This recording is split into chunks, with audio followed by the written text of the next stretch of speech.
सादर नमस्कार, सादर जय जिनेंद्र। क्षमा ब्रेकिंग जैन न्यूज प्रतिदिन प्रातः दोपहर एवं रात्रि में देश भर से संपूर्ण जैन समाज से संबंधित सही और सकारात्मक समाचारों के लिए देखना और सुनना न भूलें। साथ में आपसे विनम्र निवेदन है कि यदि आपने इस चैनल को सब्सक्राइब नहीं किया है तो कृपया अवश्य कीजिए और शेयर और लाइक करके धर्म प्रभावना में सहयोगी एवं सहभागी बनिए। गुरुद्रोही को देशद्रोही की तरह सजा मिलना चाहिए। बहुत बड़ा गिरोह है जो इसमें लगा है। आचार्य श्री ने पत्रकांड को जहर की तरह पी लिया था। पत्रकांड के विषय में आचार्य श्री ने भी कहा था कि सत्य उजागर होना चाहिए। यदि देव शास्त्र गुरु के प्रति कुछ होता है तो एक साधु विष्णु कुमार मुनि भी बन जाता है और अपराधियों या दुष्टों को सजा दे सकता है। पत्रकांड में कौन कौन लिप्त हैं, यह उजागर करने का कार्य मीडिया को करना चाहिए।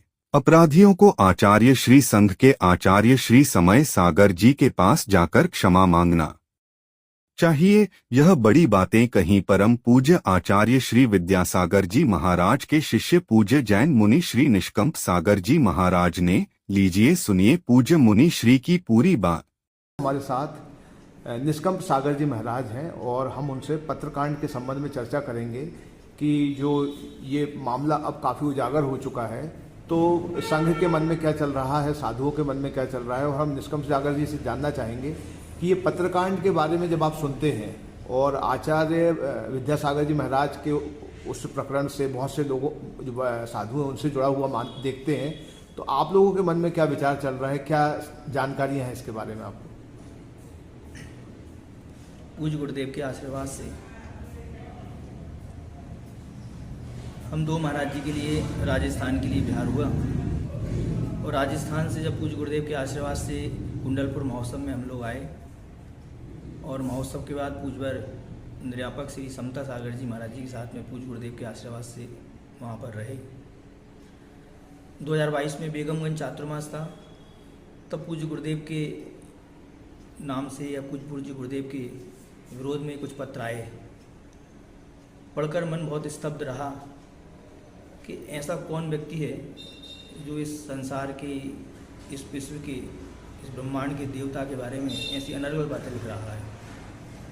लेकिन किससे कहें, आपस में संगस्त सभी महाराज जी और चर्चा करके और मन को थोड़ा शांत किया, विकल्प में रहे, संघ के और भी साधुओं से चर्चा की तो सबने बताया कि ये पत्र आ रहे हैं। श्रावक श्रेष्ठियों से भी चर्चा की, उन्होंने कहा ये पत्र आए, जानकारी तो होना चाहिए कौन कर रहा है। लेकिन हम लोग क्या कर सकते हैं, साधु हैं, न कोई इलेक्ट्रॉनिक चीज़ का उपयोग कर सकते हैं, न मीडिया के पास जा सकते हैं। बेगमगंज चातुर्मास के बाद हम लोग नन्नी देवरी में पंचकर्णक के लिए पहुँचे। वहाँ पर हम लोग जंगल के लिए गए। वहाँ पर इलक सिद्धांत सागर जी का समाचार आया किसी महाराज जी के लिए, चूँकि वो शुद्धि कर रहे थे तो किसी ने लाउड स्पीकर चालू करके कहा कि महाराज जी हिमू पकड़ा गया। जैसे उस व्यक्ति का नाम आया तो हम समझ नहीं पाए कि काय के लिए पकड़ा गया, कैसे पकड़ा गया। तो महाराज श्री ने हमको बताया कि ऐसा ऐसा जो आचार्य श्री के पत्रकांड चल रहे थे उसके प्रकरण में एक हिमू नाम का व्यक्ति पकड़ा गया। चूँकि जब हम राजस्थान में थे तो हमने देखा ये हिमू नाम का व्यक्ति तो आता तो था और हमने उसको देखा भी है। तो हमने कहा ये व्यक्ति आचार्य श्री के बारे में ऐसे पत्रकांडों का काम क्यों कर रहा है। फिर कुछ दिनों बाद जब मालूम पड़ा कि पूरा खुलासा हुआ तो खुलासे में सब पूरा स्पष्ट हुआ कि वो हिमू क्या करता था, कौन उसके लिए कैसे क्या फंडिंग करता था, कौन डलवाता था, क्या करता था। तब मन में बहुत विकल्प हुआ कि ऐसे गुरु, भैया मैं तो आपसे कहना चाहता हूँ इस संसार में ऐसे गुरु मिलना बहुत कठिन है। हम लोगों ने बहुत पुण्य किया होगा और मैं तो कहता हूँ कि संसार में पूरे भारत देश की जैन और जैनेतर बंधु ने इतना पुण्य किया होगा, क्योंकि आचार्य भगवान जो हैं जैनों के संत नहीं है, जन जन के संत। हर व्यक्ति आचार्य श्री के जाने से बहुत दुखी हुआ। जब ये पत्रकांड के बारे में सुना वो जब संगत साधु सुनते रहते थे कि आचार्य श्री को जब ये सब चीज़ें ज्ञात हुई तो आचार्य भगवान बहुत दुखी हुए, बहुत दुखी। और आचार्य श्री ने यही कहा कि देखो मेरा अंत समय है और उस समय में ही मेरे लिए ये सब कुछ देखना पड़ेगी। तो मन बहुत व्यतीत हुआ। और मैं भी ये कहता हूँ जब 2022 में पूज्य गुरुदेव के चरणों में था तो गुरुदेव का स्वास्थ्य जो था वो ठंडा गर्म होता रहता था, तो हमको बहुत चिंतित होते थे। तो हम आचार्य भगवान से हमेशा एक बात कहते थे, आचार्य जी आपकी बहुत चिंता रहती है हमारे लिए, तो आचार्य भगवान हमेशा एक बात कहते थे, चिंता करने की जरूरत नहीं है, ये टट्टू जो है, टट्टू यानी शरीर, ये शरीर जो है अभी 10 साल और जिएगा। ऐसे आचार्य के अंदर से, क्योंकि आचार्य भले अंतर्यामी नहीं थे लेकिन अंतर्यामी से कम नहीं थे। जब भी उनको लगा कि शरीर को आवश्यकता औषधि की है तो औषधि लेते थे, और जब लगता था कि नहीं अब शरीर की औषधि की आवश्यकता नहीं है तो औषधि छोड़ देते थे। कई बार आचार्य जी बहुत विपरीत परिस्थिति से आए, इतने अस्वस्थ अवस्था में भी आचार्य महाराज स्वस्थ हुए, ये उनका बहुत बड़ा विल पावर था। लेकिन ये पत्रकांड का जो आचार्य जी को लगा वो आचार्य भगवान संभाल नहीं पाए।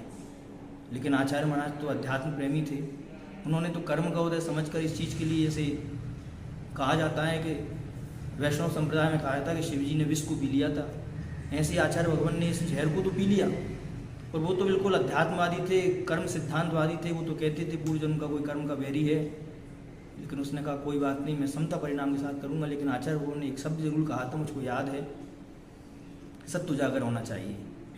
और जब अगर सबको स्पष्ट हो ही गया है और आप लोग भी हमारे पास में आए, हालांकि हमने कभी किसी से इस प्रकरण में बात नहीं की, लेकिन अगर आप पूछने के लिए आए और अगर हम आपसे नहीं कहेंगे तो हम भी अपराधी माने जाएंगे। इसलिए आप लोग आए हो, इसलिए हम आपसे भी पूछना चाहते हैं कि आपको किसी ने भेजा है या आप स्वयं हम लोगों के पास में आए हैं इस सत्य को उजागर करने के लिए। इसलिए हम तो इतना ही कहेंगे, जो दोषी है उसको सज़ा मिलना चाहिए। जैसे कोई देशद्रोही होता है, वो देशद्रोही की जो सज़ा होती है वही सज़ा गुरुद्रोही की होना चाहिए। गुरुद्रोही बहुत बड़ा है, आगम में भी कई बार आया गया है कि गुरु से कपट, मित्र से चोरी, या हो निर्धन या हो होड़ी। जो आचार्य भगवान के प्रति जिन जिन लोगों ने भी कृत कार्य तन्मोदना से सहयोग किया है, समर्थन किया है इस पत्रकांड में, मैं सबसे कहना चाहता हूँ। और जब मीडिया आई है तो मीडिया का सबसे बड़ा कार्य होता है सत्य को उजागर करने का। आपके ऊपर भी बहुत बड़ी जिम्मेदारी है, क्योंकि आप भी पूज्य आचार्य भगवान के अनन्य भक्त हैं और आप इस कार्य के लिए अगर आगे बढ़ रहे हैं तो हमारा आप लोगों के लिए बहुत आशीर्वाद है। और जब सत्य आ ही रहा है सामने तो होना चाहिए, और जो दोषी हैं उनको ज़रूर सज़ा मिलना चाहिए। आप लोगों के मन में प्रश्न उठ सकता है कि साधु भी अगर दोषी के लिए सज़ा दिलाएंगे तो साधु और दुर्जन में अंतर क्या है। मैं आप लोगों से कहना चाहता हूँ कि साधु जो होता है वो अपने लिए कोई कितना भी कष्ट कर ले, लेकिन साधु मुख से एक आवाज़ नहीं निकालेगा। लेकिन अगर देवसास गुरु के प्रति अगर कुछ होता है तो साधु ध्यान रखना विष्णु कुमार मुनि भी बन जाता है और अपराधियों के लिए सज़ा दे सकते हैं, दुष्टों के लिए भी सज़ा दे सकते हैं। जैन धर्म हमारा कायरों का धर्म नहीं है, क्षत्रियों का धर्म है। जब दुष्टों की संहार की बात आएगी तो हम लोग भी पीछे नहीं रहेंगे। आप लोगों से यही भावना है कि सत्य को आपको शीघ्र अतिशी को उजागर करना चाहिए।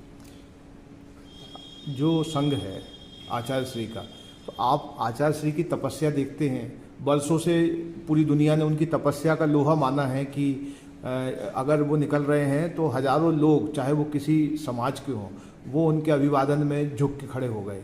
आप तो उनके संघ से ही हैं, दीक्षित हैं, उनसे दीक्षित हैं। तो ये पूरे संघ में जब ये पत्रकांड चला तो अंदर संघ के क्या चलता था? उन्होंने जब देखा कि ये पत्रकांड हो रहा है तो आप लोग क्या सोच रहे थे उस समय? हम लोग भी यही सोच रहे थे कि ऐसा कौन व्यक्ति है जो ये किस कार्य के लिए ऐसा काम कर रहा है। क्योंकि हमारे आचार्य भगवान ऐसे थे कि हम लोगों के पास में है ही क्या, ये बताइए आप। आचार्य भगवान किसी को क्या दे सकते हैं बंधु? और आचार्य भगवान ने जो समाज के लिए, जैन समाज के लिए नहीं, उन्होंने हर व्यक्ति के लिए दिया। आप तो बात कर रहे हैं, हम जब सागर जेल में गए और सागर जेल में वहाँ पर कैदी बंदी भाइयों से जब उनको किसी को मालूम पड़ा, क्योंकि यहाँ से जाने के बाद जब वो बाहर अंदर गए तो उन्होंने आपस में कैदियों से बात की कि आचार्य भगवान किसी दुष्ट व्यक्तियों ने ये पत्र की संबंधित कोई चर्चा की है। तो कैदियों ने हम लोगों से कहा कि गुरुदेव, हम तो यहाँ जेल में हैं और आप तो बता दीजिए, हम तो जीवन भर जेल में रहने के तैयार हैं। अगर आचार्य भगवान के खिलाफ अगर किसी ने कहा है तो आप जो कहेंगे हम करने के लिए तैयार हैं। देखो, आप बंदी भाइयों के मन में आचार्य भगवान के प्रति ऐसी भावनाएं थी। पूरा संघ आहत तो है ही इस चीज़ों से, और चाहे आरिका माताएं हों, चाहे मुनि संघ हो, वो सारे संघ की एक ही भावना है कि जिन्होंने ये कांड किया है, इन्होंने दुष्ट कार्य किया है, उसके लिए दुष्ट कार्य की सजा तो उसको मिलना ही चाहिए। मुनि संघ इस पूरे मामले को लेकर एक के बाद एक आप लोग बोल रहे हैं, लेकिन कहीं एक सामूहिक आवाज़ नहीं आ रही। क्या कारण है, या कोई आगे का आपकी कोई योजना है कि हम समय आने पे सारे लोग एक साथ बोलेंगे इस विषय पे? देखो, एक्चुअली क्या है कि आप आज हमारे पास में आए इसलिए हमने आपके लिए बता दिया। छोटी सी समाज है और छोटी सी समाज में हर तरह के लोग रहते हैं समाज में। साधु के मुख से ऐसी कोई बात ना निकल जाए कि जिसके कारण से कोई समस्या हो। हर व्यक्ति के मन में ये क्षोभ है, ऐसा नहीं है कि सबको ये सब चीज़ की जानकारी है, और बहुत सारे लोग ऐसे हैं जिनको ये वस्तु स्थिति पता नहीं है। सबसे बड़ी बात तो ये है, संघ के साधुओं को तो सब पता है, लेकिन जो समाज है, श्रावक है, उनको वस्तु स्थिति पता नहीं है कि ये है क्या। पत्रकांड के प्रति तो सब आहत हैं, लेकिन इनमें लिप्त कौन कौन है, ये काम तो मीडिया का है, तो मीडिया को करना चाहिए। अभी जैसे कुछ दिन पहले एक वीडियो चल रहा था, उसमें जो निर्यापक मुनि सुधा सागर जी महाराज हैं, उनके मंच से जितने भी पत्रकांड के आरोपी हैं उनको माफ़ कर दिया गया। मतलब कहा गया कि आप लोग अपना कहिए कि ये आप लोगों ने गलत किया और क्षमा मांगिए। तो इस तरीके की घटना हो गई, और उसके बाद फिर वो घटना कर रहे हैं वो लोग क्षमा मांगने के बाद भी मंच से। देखो, हमारा तो कहना ये है, स्वयं मैं खुद निष्कम सागर क्यों ना हूँ, जब तक मैंने अपराध किया है या जिस व्यक्ति ने अपराध किया है, जिसके साथ में अपराध किया है, वो स्वयं वहाँ जाकर उस अपराध की क्षमा मांगे। आचार्य गुरुदेव विद्यासागर जी महाराज नहीं है, लेकिन हमारे आचार्य समय सागर जी महाराज जी उनके उत्तराधिकारी हैं। जो लोग हैं, ऐसा नहीं है कि हम उनको सजा ही दिलाना चाहते हैं। जाके आप क्षमा याचना कीजिए, जैन धर्म ऐसा नहीं है, क्षमा धर्म प्रधान धर्म है। लेकिन एक झूठ को छुपाने के लिए, एक सत्य को छुपाने के लिए हम हजारों झूठ बोल जाएं, ये उचित नहीं है। आज वर्तमान में समय सागर जी महाराज हैं, जरूरत नहीं है किसी संघ के पास जाने के लिए, हमारे पास आने की आवश्यकता नहीं है, समाज की किसी व्यक्ति के पास आने की आवश्यकता नहीं है। वो आचार्य भगवान श्री समय सागर जी महाराज जी के पास में जाइए, दोषी हुई है, उनसे क्षमा याचना कीजिए। और मुझको विश्वास है कि हमारे समय सागर जी महाराज तो अद्भुत संत हैं, आचार्य महाराज की प्रति छाया है, वो निश्चित उनके लिए क्षमा याचना और क्षमादान देंगे उनके लिए। महाराज जी जो पत्र है वो मैंने भी पढ़े हैं, उनकी जो इबारत है या जो उसमें लिखा है पूरा, वो कोई दुनियावी लोगों के बीच का संवाद नहीं है या आक्षेप नहीं है एक दूसरे को, वो मुनि महाराजों के बीच की आपस की बात है। तो उसको लेके क्या महसूस करते, कौन हो सकते उसके पीछे, और उनका आगे का क्या उद्देश्य रहा होगा? देखो भाई, कहावत आपने भी देखी है, आस्तीन का सांप जो होता है, ये मीडिया का काम है। मीडिया को बहुत सारे सबूत ज्ञात हो चुके हैं, मीडिया के पास बहुत सारे सबूत हैं। इस कार्य के लिए मीडिया स्वतंत्र है, मीडिया निष्पक्ष होती है, पक्षपात नहीं रखती मीडिया वाले। इसलिए आपका कार्य है, आप इस कार्य के लिए करिए, हमारा जो सहयोग रहेगा हम आपके लिए देंगे। आपने भी कहा कि क्षमा मांग ले तो सब कुछ हो सकता है, मतलब बात सिर्फ इतनी एक अहम की एक सीमा रेखा है, बस लक्ष्मण रेखा है, उसके पार आना है। तो आपको नहीं लगता कि ये एक जन दबाव भी इसके लिए तैयार हो रहा है? देखो, रहम से बड़ी कोई दया नहीं है और अहम से बड़ा कोई पाप नहीं है। जिस व्यक्ति के अंदर अहंकार है, रावण के अंदर भी अहंकार हुआ था, लेकिन आप लोग जानते हो कि आज रावण की स्थिति क्या हुई है। सातों जात अच्छी तरह जानती है, सब समाज जानती है रावण की स्थिति क्या हुई है। बहुत दिन तक भले कुछ ना हो, लेकिन कर्म की मार बहुत बड़ी मार होती है। कर्म की मार इतनी बड़ी होती है कि उसकी आवाज़ भी नहीं आती और व्यक्ति अपने अंदर ही अंदर होता है। मैं तो आपसे भी यही कहना चाहता हूँ कि जितना सहयोग जिसका बनता है, पूरी समाज से भी कहना चाहता हूँ। आज आचार्य भगवान, मैं तो ये एक बात से बहुत आश्चर्यचकित हूँ, मेरी बात याद आ गई कि जब सबको ज्ञात है कि किस व्यक्ति ने पत्र डाला है, डालते हुए उस पकड़ा भी गया है, उसने कबूल भी कर लिया है, तो यहाँ तो सिर्फ पत्रकांड की बात चल रही है, तो उसके लिए जितने लोग हैं उसके पीछे क्यों घूम रहे हैं उसको बचाने के लिए? इसका कारण क्या है? आप लोग भी देखते हो मीडिया वाले, कितनी सारी स्थितियाँ ये रहती हैं कि कोई व्यक्ति को बचाने के लिए कितने सारे लोग, अरे किसी व्यक्ति ने अगर कोई रिश्वत लेता पकड़ा गया तो वो रिश्वत को पकड़ने के लिए, वो छोटा सा व्यक्ति को बचाने के लिए कितने सारे लोग इकट्ठे हो जाते हैं। इसका कारण क्या है? जिस व्यक्ति की कोई औकात नहीं है, जिसको खाने की स्थिति नहीं है, वो व्यक्ति मर्सिडीज़ कार से वहाँ आता था कोर्ट में, सुना है हमने। क्या है इसके पीछे, कौन है, कितनी बड़ी बड़ी ताकतें हैं, वो ताकतों को पता लगाना पड़ेगी। पुलिस प्रशासन से मैं भी कहना चाहता हूँ वो भी इस चीज़ के लिए करे। और अगर दोषी में अगर हम खुद दोषी होते हैं तो आपका काम है कि दोषी को सजा जरूर मिलना चाहिए। आप जो है ना सुधा सागर महाराज जी के संग में रहे हैं लंबे समय तक, और आपका एक लंबा अनुभव है उनके साथ, तो किस तरीके का अनुभव है आपका उनके साथ? देखो, अभी तो पत्रकांड की बात आपने की है, तो पत्रकांड संबंधित मैंने आपको बता दिया। वो व्यक्ति वहाँ पर आया था, हम जानते हैं उस व्यक्ति के लिए, और कई बार हमने उसको देखा है। अब बाकी की स्थितियाँ क्या हैं, परिस्थिति क्या हैं, इस विषय में हम ज़्यादा आपसे कुछ नहीं कह पाएंगे। सिर्फ आपने पत्रकांड संबंधित बात की है, तो मैं तो इतना ही कहूँगा, पत्रकांड में जो भी हो, चाहे मैं खुद क्यों ना हूँ, मैं भी बोल रहा हूँ अपने आप के लिए, दूसरे की बात नहीं कर रहा हूँ, कोई भी XY हो उसके लिए क्षमा नहीं होना चाहिए। और अगर सामने वाला व्यक्ति क्षमा मांगने के लिए जाता है तो जरूर क्षमा होना चाहिए उसके लिए।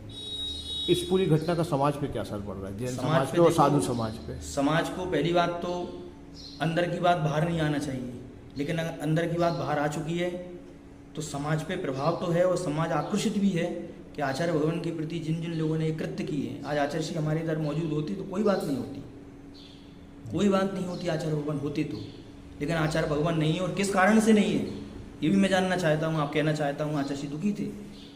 हम जैसे कोई साधु होते तो हो सकता था हम अपने परिणामों को नहीं संभाल पाते, लेकिन वो तो भगवान थे हमारे, भगवान ने अपने परिणामों को संभाला। और मैंने तो आचार्य भगवान की साक्षात समाधि देखी है, मेरे को सौभाग्य प्राप्त हुआ है। वो तो इतने निरीह हो चुके थे कि शिष्यों से कोई मतलब नहीं, उन्होंने तो कहा बस अब मैं अपनी आत्मा का कल्याण करना चाहता हूँ, इसमें मेरे लिए मेरी और मेरी आत्मा के अलावा मेरे को दूसरा आदमी चाहिए ही नहीं। आप सेवा कर रहे हो उनको कोई मतलब नहीं है, वैयावृत्ति कर रहे हैं उनको आवश्यकता ही नहीं आपकी वैयावृत्ति की, आप उनके लिए कुछ पाठ सुना रहे हो उनको भी आवश्यकता नहीं है। वो तो इतने निरीह हो चुके थे, वो समझ चुके थे कि संसार असार है, इस संसार में कितना भी कुछ कर लो, और जो धोखा देता है, बोलते ना मतलब कि दुनिया में कौन किसी का होता है, धोखा वही देता है जिस पे भरोसा। मैं आपसे एक सवाल और पूछना चाह रहा था कि जैसे ये जिन्होंने पत्र लिखे, जिनके नाम आते, जैसे हिम्मू है, एक वकील हैं, और भी लोग हैं जिन्होंने फाइनेंस किया, पैसा दिया, तो इनको लेके आपके मन में क्या भाव आता? मतलब जो आचार्य श्री के लिए इस तरीके के पत्र लिख रहे हैं, लिखते हुए उन्होंने नहीं सोचा कि वो किसके बारे में लिख रहे हैं, तो आपके मन में इन लोगों के प्रति क्या भाव है? मैं तो ये मानता हूँ कि हिम्मू ने जो पत्र डाले, शायद मेरा व्यक्तिगत सोच ऐसा है कि शायद हिम्मू को ही पता नहीं वो इस पत्रों में क्या है।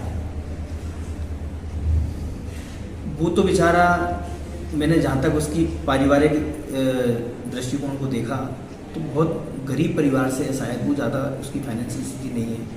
उसने शायद जो भी किया है पैसों के लिए किया है, और पैसों के लिए किया है, किसने कराया है, इसके पीछे हो ना हो बहुत बड़ी बड़ी शक्तियाँ इसमें बराबर लगी हुई हैं, बहुत बड़ी बड़ी शक्तियों। मैं तो ईमानदारी से ललितपुर समाज से भी यही कहना चाहता हूँ कि आप लोग विचार कीजिए कि आज अपने एक व्यक्ति के कारण से आपने आचार्य गुरुदेव विद्यासागर जी महाराज को दाव पे लगा दिया। इतनी बड़ी समाज ने, कितनी बड़ी समाज ने कितने सारे निंदा प्रस्ताव पूरे भारतवर्ष से ललितपुर समाज के लिए गए थे कि एक व्यक्ति के कारण से मात्र इतना ही तो कहना थी, ठीक है इसने गलती किया, आई एम सॉरी प्लीज, आचार्य भगवान के पास जाकर क्षमा याचना कर दी थी, वही मैटर खत्म हो जाता। तो इस बात को इन लोगों ने नहीं बढ़ाया, सागर वालों ने नहीं बढ़ाया, इस बात को बढ़ाने वाले तो वही लोग हैं। अगर चाहते तो मैटर वहीं खत्म हो जाता, ज़्यादा लंबा नहीं चलता। मेरा तो उसकी प्रति बहुत करुणा दया भाव है, भगवान उसके साथ में कभी कोई अहित ना हो, क्योंकि वो मात्र डालने वाला है मात्र पैसों के लिए, जैसे कोई कर्मचारी होता है पैसे के लिए कार्य करता है, बाकी इसके पीछे बहुत बड़ी बड़ी शक्तियाँ हैं, उन शक्तियों का पता लगाना मीडिया का काम है। महाराज जी एक नाम और उसमें मुन्ना लाल सखियाना कोई वकील है वहाँ पे ललितपुर में, जिन्होंने बाद में एक केस भी कराया आपके सागर के कुछ लोगों, उसमें 30-35 लोग, उनके बारे में आपका क्या कहना, चूँकि वो तो कानून के जानकार हैं, सब कुछ है।